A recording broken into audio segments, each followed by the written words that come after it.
Welcome back to Blob.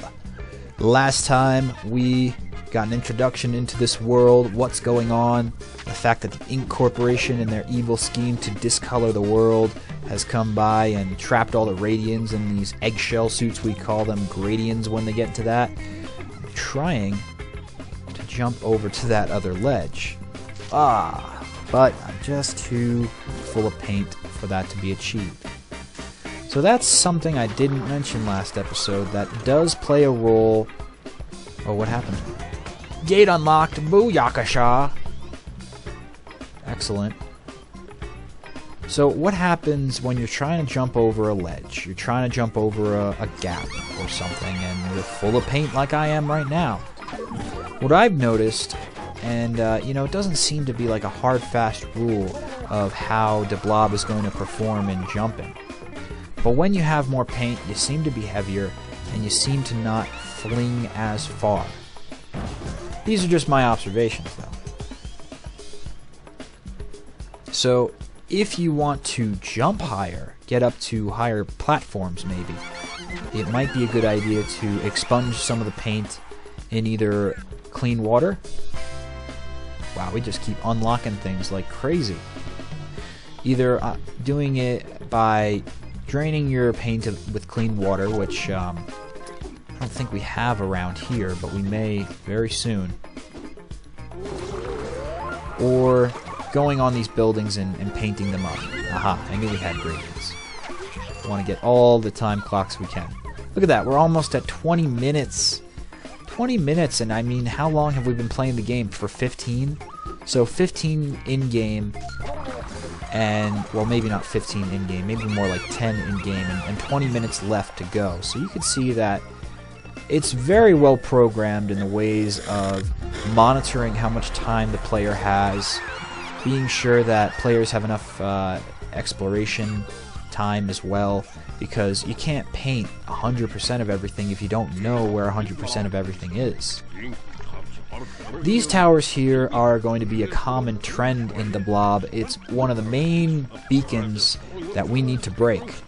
Set up by Inc. Corporation to keep people down, to keep the color away. And they're called paint landmarks, because once you paint them, they're actually very pretty. They turn into a wonderful pattern and color, and 100 paint should be plenty. So the main idea with them, this one was a simple introduction into it, so it doesn't take that much paint to get it fixed. But the idea with them is there's going to be a bunch of those monuments stuck around all the worlds and levels we go to from here on out, and they're going to have different values. They're going to have maybe 100 orange paint, or 50 yellow and 20 blue, something like that. They're going to mix up how much paint you need. I'm wondering if I could... Nope, wall jump, not successful. Oh, but I just glooped up the wall. See, this is what I'm talking about when I say that the Blob's jump mechanics are not so hard and fast with defining how their rules work. Good, I'm glad I could fee. Yes, I'm gonna charge the Gradients a fee for me saving them. Okay, I painted your house. That'll be $1,000 for the new paint job. Oh, and another $1,500 on top of that for saving your ass, because you eggheads can't open a door. Yeah, that would be nice. De Blob, de Money Seeker, de Dolores Destroyer. You thought your color was gone? Well, now all your capitalistic gains are too.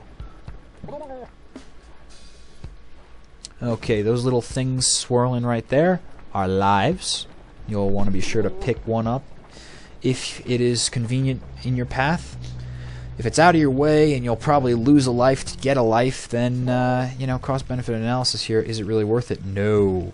No, it is not. Do not go for that. Rather, keep the life that you have than potentially lose it and then just regain it by the one that you've lost, trying to get the one that you're... You know what I'm saying! Just get the lives that are in your path and don't go too far out to get them. Unless you want a challenge, in which case, be my guest. I guess we should colorize these planks of board too. What am I doing? I'm not even doing 100% LP. But that's what this game does well. Even if you're not trying to 100% it, you'll end up completing a larger portion of the level than you thought you would, because it's enjoyable to ram my body against everything, which sounds perverted, yes, but when you think of it in the Blob terms, it makes a lot of sense, because the Blob doesn't just make color. As you can clearly hear by the awesome background tones, every time we run into something and we colorize it, it also makes a tone. It also adds a saxophone or a smooth jazz riff on a guitar, on a bluegrass guitar. Posters, billboards, those are special things to mark. Those will be counted in your achievement section at the end completion of this level, at the end completion of any level for that matter. So if you are looking for the 100%, be on the lookout for those billboards too, because you need to color them in order to collect that 100% achievement. And is there an achievement in this game? Not really. I guess if you want to consider what happens at the end of the level, in which it awards you based on how much you completed, then yeah, that's I guess an achievement. But it's not going to pop up in the mid-game saying you just unlocked such and such. It does not work like Steam. Sadly, they never really adopted that in any of the Wii games, which you know, having now had some time to play with achievements, I actually see the draw that they possess. Before, I thought it was just kind of a Xbox 360 craze of achievement whores, going after every little thing, doing every remedial task in a game, like defeating 1,000 grunt enemies or something to get like the wasted all your time achievement or whatever it is, you know. But now I see that it's more motivation to play games that you've already played before, saying, hey, you've done this almost, now try it again with a bit more strategy, and if you do, we'll give you an achievement for you. You know, we'll let you get a dopamine boost, which does happen anytime an achievement is unlocked. But I think you get plenty of dopamine, ample amounts, by just painting these buildings and hearing all the wonderful sounds that envelop you as you're painting around. I think Ryan Church, back when Nintendo Radio was happening, did a review of this game, and we both thought it was awesome. You know, just a couple of mechanical gripes. I don't really like the idea of having to swish up, you know, flick up every time I want the Blob to do a jump. I would much rather it be a button press. But other than that, you know, it's really straightforward, completely accessible, and a fun game for anybody. A fun game for kids, a fun game for adults. You know, you may look at this and in one glance, you know, if you're casually watching and not sticking along with the LP, you may write this off as a very childish game because, oh, it involves coloring and blobs and cartoons and, you know, who likes any of that kid stuff? Well, I do. I definitely do. I still think most cartoons are cooler than adult shows out there, at least if you're considering anime. I suppose if you're talking Adventure Time, then that's a different story, and then that's a different entertainment preference. But even that has, I think, sometimes, in the case of adult shows, better humor than, you know, better humor than what the adults have prepared, because it's all dry and it has to fit into a certain entertainment bracket of, you know, oh, we gotta fill this many viewership, so we're gonna make the jokes not too outrageous, but, you know, witty enough so that grandma and a 20-year-old can agree that this is good comedy. I don't really go for those shows. So in the same way, it would be naive of you to write this game off by just one glance of it, by just the fact that there's colors. To me, in my book of definitions of what makes a game good, colors are one of the top tier things that I take a look for. You know, not every game, damn it, had to run into that, didn't I? And don't. That's something you may notice is as a trouble, is when running back for more paint, you may bump into one of the buildings you've already painted. So try and avoid that, because that will be frustrating backtracking that you don't have to do if you just stay in the center of the road, or if you just avoid those buildings. But that's part of what adds the challenge to some of the later paint challenges. Challenge to the challenges. Yeah, that's redundant. Epic commentary, not. But for me, I totally get an atmospheric, spooky game that uses a lot of gray, uses a lot of blue, maybe red for blood, and tones like that. But when I'm in the mood to just have fun, just pure, unadulterated amusement, I look for games that are upbeat. I look for great musical scores. So I may, go back to like Super Mario Sunshine just because I love the island music and I love the island theme. And I wish it would be done more. I wish there would be more awesome, cheerful video games in which, yeah, there's a challenge, but it looks colorful and it looks awesome. Take Bit Trip Runner 2, which we just recently completed. Actually, I can't say that because I don't know when this is being uploaded. So whenever Bit Trip Runner is completed, or if it has been completed, just look at Bit Trip Runner 2. There's a colorful game that has a great musical score, and it's very challenging. It's by no means a game for non-gamers. You can't just give this to little Timmy, who's never picked up one single game in his life, and expect him to get a lot of enjoyment out of it if he's got a short attention span. Now, if little Timmy is determined and he intends to learn the mechanics, no!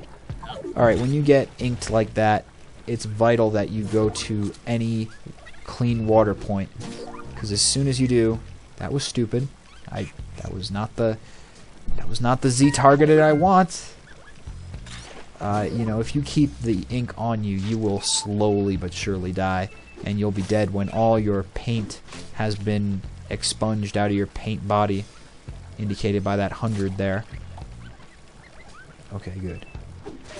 So that's also a bit of an annoyance, is sometimes when you're trying to Z-target one paint bot, the game will Z-target another, and since I kind of just intended for it to, be accurate and target the paint bot I was trying to target, I went ahead and prematurely flicked, which you may be thinking, well, that doesn't sound that bad, but it is, because now, on a timer, I've got to complete these building paintings in less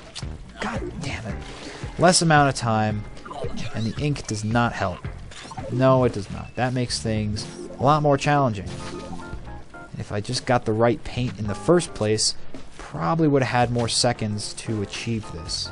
But let's see, can we get these last buildings over here? I think we can. Oocha!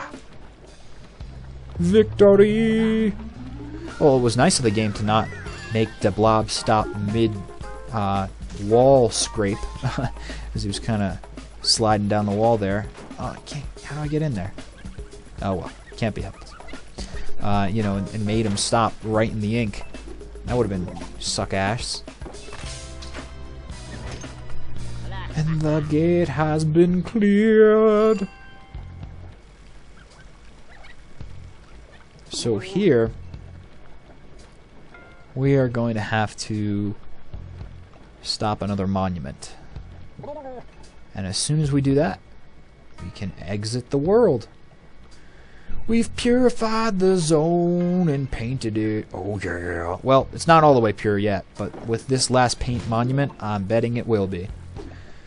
I wonder if, when we use this paint monument, if the street that we just came off of, that had all the tar on it, all the black ink, I wonder if that will be cleared up, or if it will remain as black ink the entire game. That's an interesting thing for you guys to comment if you go ahead and get this game, which is available on Amazon, and pretty soon I'll mention when it is active. I'm going to start having links in my video descriptions to an Amazon affiliate program, which basically what that is it allows me to make a percentage off of the purchases of my users. Not that I take the money that you put down for a product, but Amazon pays me for recommending you to their site. So if you go on Amazon for, say, instance, buy Blob through that affiliate link, it'll give me a nice percentage kickback. I don't know how much. I don't know how much Blob goes for these days, but it's based on that. And it'll help out tremendously in buying new titles for LPs. Right now I'm kind of backtracking through my old catalog of games before I get any new ones. So with the funds that I raise with these games, I hope to get newer LPs going.